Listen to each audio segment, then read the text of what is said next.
Oh, welcome back. Former New York Governor Andrew Cuomo under federal investigation. The Justice Department is looking into the sexual harassment allegations that led to his resignation. This all coming after reports from New York Attorney General Letitia James, which found that he did act inappropriately with 11 women. Brian, your thoughts on this? When Cuomo first resigned, I assumed there was some kind of an under-the-table agreement that there would not be a federal investigation about what he did around the nursing homes. But it looks like the DOJ is keeping the boot on his neck. Yeah, they absolutely are on a number of issues here. Do you know, Maria, how much money has been authorized by the state of New York to defend him? $23 million. That's taxpayer money to defend Andrew Cuomo about what he's done. He's taking a $50,000 annual pension away from the job that he did. That's on top, of course, of the $5 million he got paid for the book, which he used office resources for. This is crazy to me, Maria. I think the investigation ought to happen for sure, but taxpayers are getting fleeced by this, frankly. You know, I don't think taxpayers realize that. No, I don't think they do either. I'm really glad you brought this up. I don't think people understand that they're actually paying for his defense. No, I mean, they're paying millions of dollars to defend him right now, and he's taking a pension, and they're paying his pension too, Maria. I mean, you've got the legal issues on one side, but then you've just got the issue of, does anybody have shame when it comes to what they've done and how they're profiting from it? Certainly not the former governor. Well, he also wrote that book, and the word was that he used resources from his office to write the book. Meanwhile, Dagan, his brother, Chris Cuomo, apparently not missed on air. The CNN anchor's primetime show saw a spike in viewers after his suspension.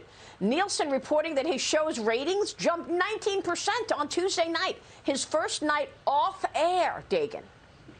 I bet you he's back on air after the holidays, and I know that because Brian Stelter is Jeff Zucker's mouthpiece, and he did say, I think it was on Wednesday, Stelter did on CNN's air, that after the holidays that he could be, he's on the bench for now. I think it's possible he'll be on the bench for several weeks. I think it's possible he'll be back in January. And then you had this article that was clearly planted by Zucker and his associates in the New York Post, trying to act like Zucker was surprised by all of this. Chris Cuomo should have been let go a long time ago, and he should have never been allowed on air with his brother, yucking it up when New Yorkers were dying of COVID, when elderly people were dying in nursing homes because of Andy Cuomo, Chris Cuomo's brother. Why do these TV executives act like, and I'm talking about Jeff Zucker, act like that that Cuomo isn't replaceable? Replaceable with someone who isn't quite so loathsome. But by the way, Dagan, you make so many great points. But let me just say one more thing, because let me be clear. This is not a Chris Cuomo story. This is a CNN story. Yes. Okay? Jeff Zucker and CNN allowed the bro show, schmooze fest, to go on throughout the COVID disaster when they had that gigantic, Q-tip.